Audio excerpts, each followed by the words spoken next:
Hariiroo hawaas diinagdee hawaasa Finfinnee fi Adaamaa sochii ispoortiitiin caalatti cimsuuf kan hojjetamu ta'uu waajjiraaleen dargaggoo fi ispoortii magaalota lamaanii ibsan. Finfinnee fi Adaamaan magaalota biyyattii sochiin hawaas diinagdee bal'aan keessatti taasifaman keessaa kanneen dursa irratti argamanidha. Fageenya kaluu walirratti argamuun immoo sochiileen gama hedduu wal fakkaatan magaalota lamaan keessatti akka gaggeeffaman tolchuu bira darbee hariiroo hawaasaa keessattis gahee bahataa jira. Dhimma kana kan hubatan waajjiraaleen dargaggoo fi ispoortii magaalota lacheeni hariiricha sochii ispoortiitiin caalatti cimsuuf hojiitti seenuu isaanii itti gaafatamaa waajjira dargaggoo fi ispoortii magaalaa Finfinnee obbo Daawit Tirfuu ibsaniiru። እዚህ ሁለት ተማማች ከተሞች በጣም ቅርብ ላይ የሚገኙ በጋራ በርካታ ስራ መስራት ሲገባቸው በተለያየ ምክንያት በተለይ በስፖርቱ ዘርፍ ሳይሰሩ የቆዩ ናቸው።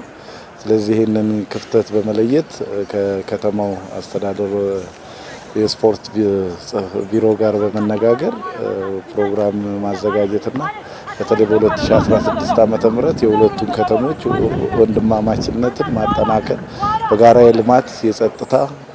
እንዲሁም ደግሞ ከአገልግሎት ጋርም ተያይዞ አብረን መስራት እንደሚገባን ተነጋግረን ዛሬ የሁለታችንን በ2015 ዓመተ ምህረት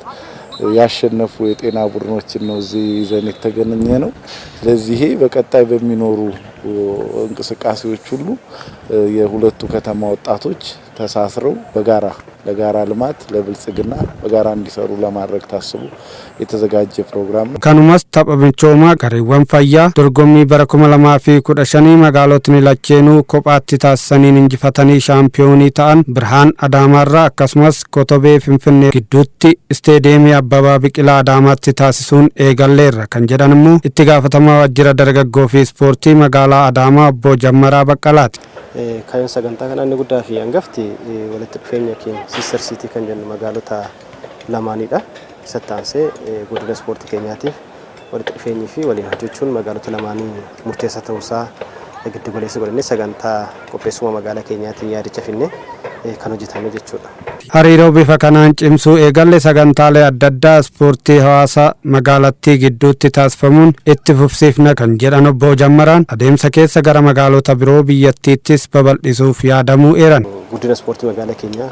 dargaggoota bal'inaan hirmaachisu waldaalee hawaasaa garee fayyaa adda addaatiin gurmeessu guddattoota bifa adda addaatiin sadarkaa aanaa sadarkaa kutaa magaalaatti sadarkaa magaalaatti humna ispoortii keessatti guddatee magaalaa keenya bakka bu'uu danda'u magaalaa keenya keessatti ispoortii guddina ijaarama isaatiif gahee isaa gumaachuu danda'u qindeessuudha. Sana karoorsinee isa kana cinaatti immoo deeggarsa hawaasummaadhaa fi mallattoo nageenyaa mallattoo tokkummaa mallattoo hawaasummaa ta'uu isaa agarsiisuudhaaf karoora keessattuu walitti dhufeenya magaalotaa keessi Sister Cities kan jennu magaalaa Finfinnee qofa otoo hin taane magaalota kanneen kan hojjennu adeemsa keenya asirraa kaanee garamitti bal'isuu qabna kan jedhuu fi dargaggoo magaalaa keenya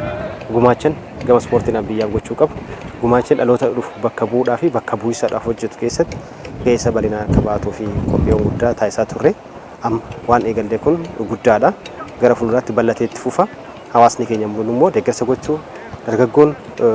ispoortiin nageenyaaf ta'u ispoortiin hawaasummaa gaariidhaaf ta'u ispoortiin tokkummaa hawaasaa agarsiisuudhaaf ta'uusaa irra deemnee qabannee kan deemnu as qofatti miti haga Maqaleettis haga Baardaadhattis haga Hawaasaattis magaalota Oromiyaa keessatti illee akkasuma bifa wal fakkaatuun guddina ispoortii keenyaadhaaf walitti dhufeenyi magaalonni waliin wal dorgommii taasisan waliin wal kabaja aadaa jaalala tokkummaa waliin agarsiisan sun qooddaan gama hundaatiin waliif godhan gama kanaan guddina gama hundaa fiduu danda'a kan jedhu waan qabnuuf nageenya mirkaneessuu danda'a hawaasummaa mirkaneessuu danda'a tokkummaa saba lammiilee fiduu waan danda'uuf gumaacha taphata kan jedhuun kaayyoo